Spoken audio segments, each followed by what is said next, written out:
Shalom, shalom, shalom, chers frères et sœurs, bienvenue dans cette nouvelle vidéo, bienvenue sur notre chaîne Christ TV7, la chaîne qui vous édifie et surtout qui vous éclaire, la chaîne qui vous prépare pour la rencontre du Seigneur Jésus-Christ. Nous ne sommes pas là pour plaire aux hommes, nous ne sommes pas là comme des blogueurs, des influenceurs, mais nous sommes là pour vous annoncer la vérité qui va vous affranchir et qui va laver vos robes pour vous présenter propre et agréable devant le Seigneur Jésus-Christ.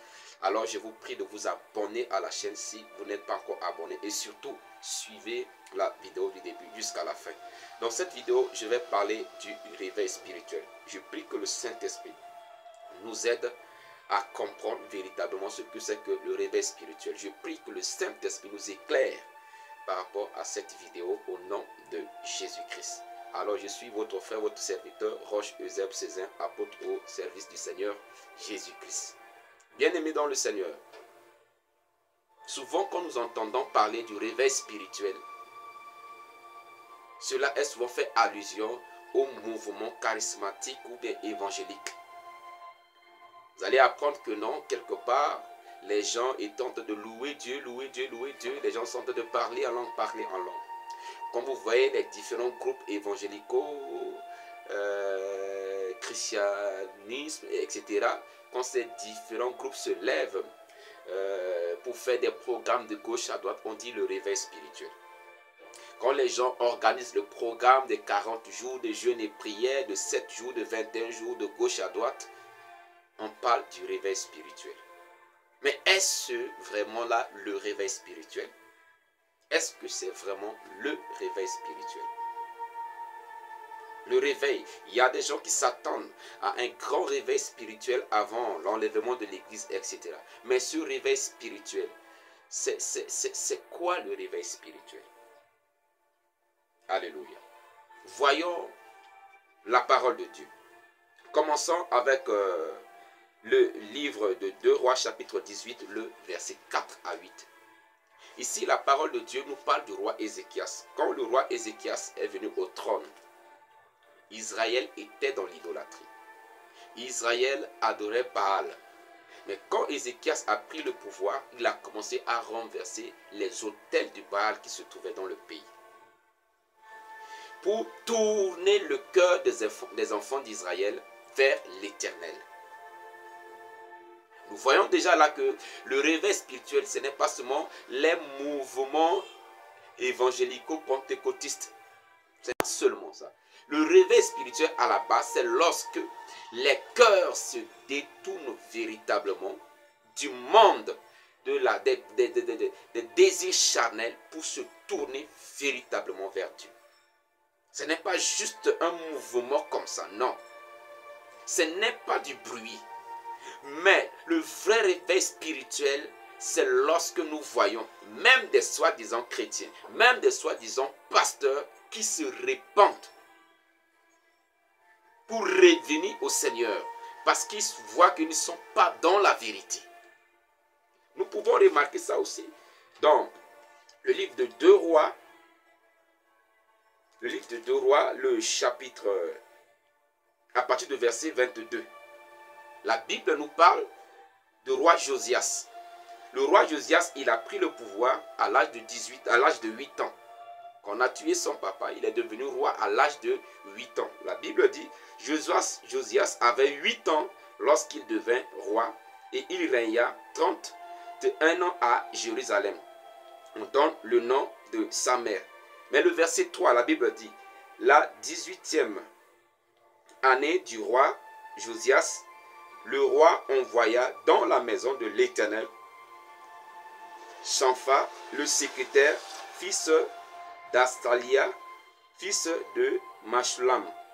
Il lui dit, monte vers Ilkija, le souverain sacrificateur, et qu'il amasse l'argent qui a été apporté dans la maison de l'Éternel, et que ceux qui ont la garde du seuil ont recueilli du peuple.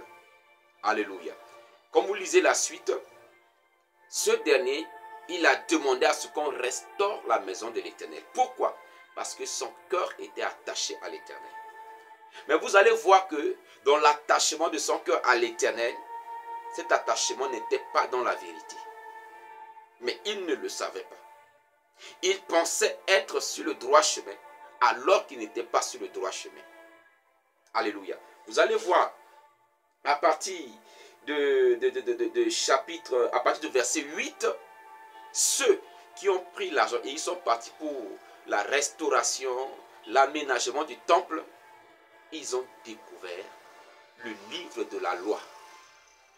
En ce moment, le livre était où? Le livre était perdu à la connaissance des enfants d'Israël. C'était dans le temple. Mais les sacrificateurs même qui étaient dans le temple, ils sont là seulement en train de faire les sacrifices, pensant seulement à leur ventre et autres. Mais ils ne se souciaient pas des lois de l'Éternel. C'est comme nous voyons beaucoup des pasteurs aujourd'hui ont la Bible dans la main, mais ils interprètent la Bible, la parole de Dieu, pas dans la vérité. La loi était dans le temple, dans un coffre là-bas. Il y a les sacrificateurs qui étaient là. Ils sont censés lire souvent cela aux enfants d'Israël. Mais non, eux, ils sont là, ils s'occupent seulement des sacrifices et autres. Et les enfants d'Israël, et là, chacun fait ce qui lui semble bon. Chacun faisait ce qui lui semblait bon. Il y a ceux qui adoraient Dieu, malgré eux. Il y a ceux qui se tournaient vers Baal. Chacun faisait ce qui lui semblait bon. Le temple de Dieu même est devenu autre chose. Même ceux qui sont censés veiller sur le temple de Dieu, eux aussi se livraient à autre chose. C'est lorsque ce dernier, le roi Josias, il a demandé la restauration du temple. Et ceux qui faisaient le travail, ils ont vu, oh, il y a un livre qui est caché quelque part. Quand ils ont pris le livre, ils ont amené le livre au secrétaire du roi. Le secrétaire du roi a lu le livre devant le roi a déchiré ses vêtements. Le roi se rend compte de combien de fois le pays s'est éloigné de l'Éternel, la nation entière. Pourquoi? Parce qu'on ne lisait plus les lois de Dieu. Donc, il se rend compte que ce qu'ils font à cette époque-là, ce n'était pas ce que les commandements de l'Éternel demandaient. Et le roi a eu la peur. Il a envoyé ses serviteurs pour aller consulter la prophétesse Hulda. Et la prophétesse Hulda a raconté au peuple, à ceux qu'il a envoyés, ainsi par l'Éternel. Il a dit, ils sont venus la consulter et il s'est adressé à eux de la part de l'Éternel. Et l'Éternel dit, il va envoyer le châtiment. Alléluia. Donc, lisez et continuez la lecture de tout le chapitre 22 de 2 Rois et le chapitre 23.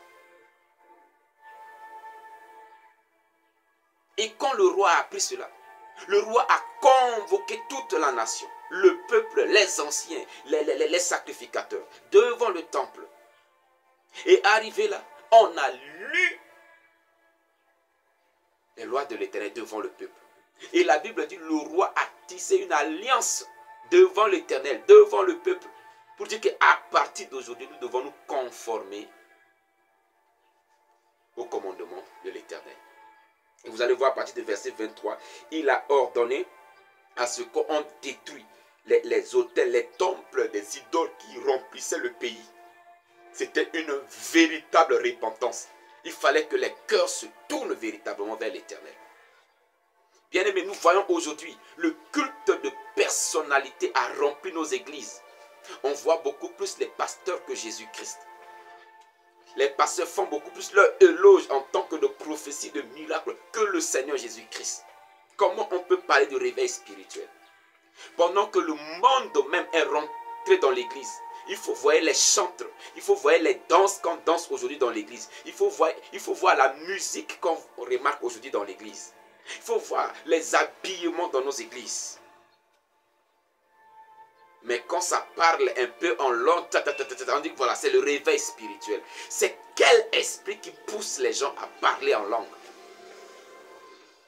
Le réveil spirituel, ça commence par une prise de conscience. On se rend compte que nous ne sommes pas sur le droit chemin. Et on se répand pour revenir à l'Éternel, pour revenir sur le droit chemin. C'est ça le réveil, le véritable réveil. réveil spirituel. Donc, vous qui continuez de penser, ou bien vous êtes là en train d'organiser les programmes, pour du programme de réveil spirituel, vous priez pour que le vent souffle, etc. Bien aimé, ce n'est pas ça le réveil spirituel. Nous voyons des évangélistes venir en Afrique, les évangélistes européens ou américains, quand ils viennent en Afrique, ils prêchent la parole de Dieu, il y a des miracles qui s'opèrent. Mais quand ces derniers prennent leur avion et retournent au pays, les gens redeviennent paralytiques. Ceux qui étaient paralytiques, ceux qui étaient aveugles, qui ont retrouvé la vue, qui marchaient, dès que l'évangéliste a pris l'avion, il retourne, les gens redeviennent paralytiques. Les gens redeviennent aveugles. Qu'est-ce que cela signifie? Est-ce que les cœurs étaient véritablement tournés vers le Seigneur Jésus-Christ? Oh, le réveil spirituel. Bien-aimé dans le Seigneur, le réveil spirituel, ce n'est pas juste du bruit. Parce qu'il y a des campagnes d'évangélisation ici, parce qu'il y a des programmes par-ci, par-là, parce qu'il y a des marches, on dit le réveil spirituel. Non. On peut marcher pour Jésus sans toutefois que notre cœur est attaché au Seigneur. Mais quand on appartient à un mouvement, bien à une église, et que l'église organise une marche pour Jésus, on va sortir pour marcher. Je ne dis pas que les marches c'est mauvais, non. Mais je parle du réveil spirituel, du fait que les gens pensent que le réveil spirituel, c'est lorsqu'il y a des mouvements de gauche à droite. Qu'est-ce que l'apôtre Paul dit? Si je parle en langue et que je n'ai pas l'amour, je suis comme un airain qui résonne. Vous voyez? Donc on peut faire du bruit, cependant le cœur ne sait pas véritablement tourner vers le Seigneur. Et c'est ce qu'il faut comprendre. Le réveil spirituel, c'est lorsque on se rend compte de notre idolâtrie. C'est lorsqu'on se rend compte, parce que les gens sont trop idolâtres aujourd'hui dans les églises. Les gens sont fanatiques de leur religion. Je suis catholique, je suis évangélique. Ils sont fans, mais ils n'ont pas une véritable relation avec le Seigneur Jésus-Christ. Les gens sont fans de leur pasteur, mais ils n'ont pas une véritable relation envers le Seigneur Jésus-Christ. Nous voyons aujourd'hui dans certaines églises, les gens se lèvent pour donner les témoignages. Je viens rendre témoignage au Dieu de mon Père, le pasteur tel, de mon Père, le révérend tel. Mais ce Dieu-là n'est pas son Père. Vous voyez ce dernier est là, il est là comme ça, il est dans la joie, parce que c'est son honneur. Au lieu de dire que non, rends grâce à Dieu parce qu'il est ton Dieu aussi, il est ton Père aussi. Mais il est là, il prend plaisir à cela.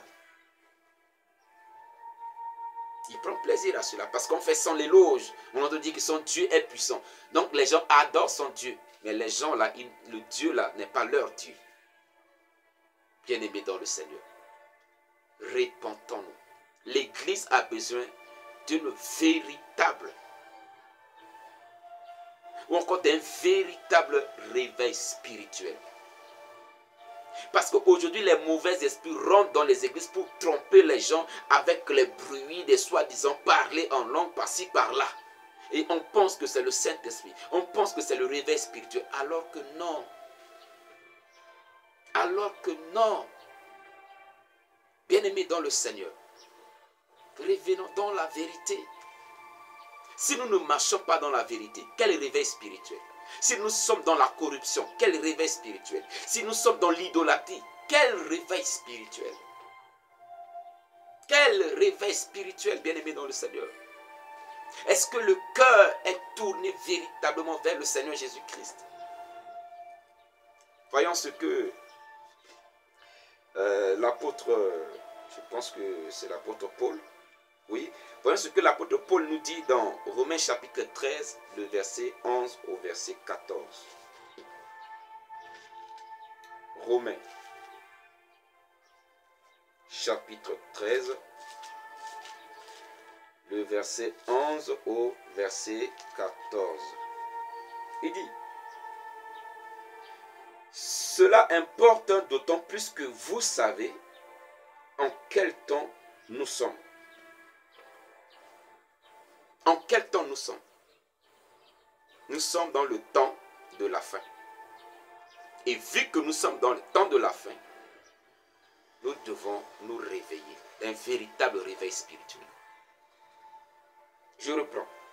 Cela importe d'autant plus que vous savez en quel temps nous sommes.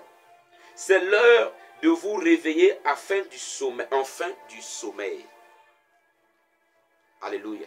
C'est l'heure de vous réveiller enfin du sommeil spirituel. Il continue. Car maintenant le salut est plus près de nous que lorsque nous avons cru.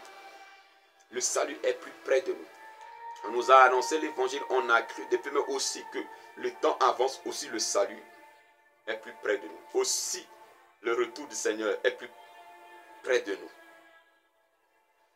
Il continue. Il dit la nuit est avancée. Le jour approche. Dépouillons-nous donc des œuvres des ténèbres. Dépouillons-nous, bien-aimés dans le Seigneur, des œuvres des ténèbres. Parce que nous voyons les œuvres des ténèbres entrer dans l'église aujourd'hui. Les œuvres des ténèbres, c'est quoi? C'est le monde, parce que le monde est dans les ténèbres. Quand le monde entre dans l'église, quand nous voyons aujourd'hui la musique mondaine entrer dans l'église, quand nous voyons les danses bizarres dans l'église, on danse, on balance les fesses devant le pasteur, devant le frère, nous voyons ces choses dans l'église. Quand nous voyons comment les gens s'habillent mal, on laisse même les poitrines, les femmes laissent leurs poitrines à la vue des gens dans l'église. Le monde est entré dans l'église. Quand nous voyons comment le maquillage extravagant entrer dans l'église, qu'est-ce que l'apôtre Paul dit à ce sujet? Il dit, ayons pas l'ornement externe, mais l'ornement interne. Qui ne consiste pas dans les mèches, les boucles d'oreilles et autres. Il parle plutôt de parure, voilà. Ayez plutôt la parure intérieure et non la parure extérieure. Mais dans nos églises, les gens sont tu les vois en train de se parer le corps. Mais quand tu vois le cœur est plein de méchanceté, plein de jalousie, plein de haine, de rancune dans l'église. Il dit, nous devons nous dépouiller des œuvres des ténèbres. Alléluia.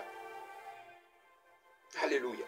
Il dit, la nuit est avancée, verset 12. La nuit est avancée. Le jour approche. Dépouillons-nous donc des œuvres des ténèbres et revêtons-nous des armes de la lumière. Les armes de la lumière, l'amour. L'amour, la foi et l'amour.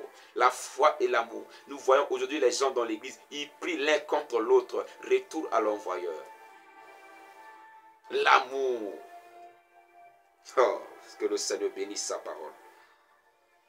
Verset 13. Marchant honnêtement comme en plein jour. Aujourd'hui, les gens sont dans l'église, mais ils sont malhonnêtes. Il y a des escrocs dans l'église, les menteurs dans l'église. Il dit, marchons honnêtement comme en plein jour, loin des excès et de l'ivrognerie, de la luxure et de l'impudicité, des querelles et des jalousies. Loin de ces choses. Le verset 14, mais revêtez-vous du Seigneur Jésus-Christ et n'ayez pas soin de la chair pour en satisfaire les convoitises. N'ayez pas soin de la chair pour en satisfaire les convoitises. Aujourd'hui, on prend tellement soin de la chair pour satisfaire les convoitises. Je dois mettre un parfum où je passe, tout le monde doit sentir odeur pour attirer l'attention sur moi. Pour séduire. Je dois mettre les rouges à lèvres que moi j'appelle les rouges manœuvres extravagantes pour séduire. Je reprends cette partie. Mais revêtez-vous du Seigneur Jésus-Christ et n'ayez pas soin de la chair pour en satisfaire les convoitises. Regardez aujourd'hui. Les pasteurs sont les grands mannequins aujourd'hui, c'est les pasteurs. Regardez comment certains prophétesses sur les réseaux sociaux, il faut les voir. Leur maquillage, tu te poses la question. C'est une prostituée ou bien c'est quoi? Dans mes vidéos, je n'aime pas insulter les gens. Mais j'aime dire la vérité. Bien-aimés dans le Seigneur, revenons au Seigneur parce que le salut est plus proche. La fin est proche. La fin est proche. Et il est dit dans les livres d'Hébreux, si vous entendez sa voix, n'endurcissez pas votre cœur. Je bénis le Seigneur pour ces serviteurs et servants de Dieu qui, à travers les réseaux sociaux, disent la vérité pour interpeller le corps de Christ. Revenez au Seigneur. Dans la sincérité. Soyons honnêtes. Ne prenez pas le christianisme comme voile pour voiler nos méchancetés, pour voiler nos escroqueries, pour voiler nos malhonnêtetés, pour voiler nos impudicités, pour voiler notre idolâtrie. Soyons honnêtes. Et nous parlerons, nous verrons le véritable réveil spirituel. Que Dieu vous bénisse, que sa grâce soit sur vous. Si cette vidéo vous a éclairé, vous a édifié, je vous prie de la partager. Si vous n'êtes pas encore abonné à notre chaîne YouTube ou à notre page Facebook, abonnez-vous. Le nom de la chaîne et le nom de la page, c'est Christ TV 7. Que Dieu vous bénisse et que sa grâce vous soit multipliée. À la prochaine, dans la prochaine vidéo.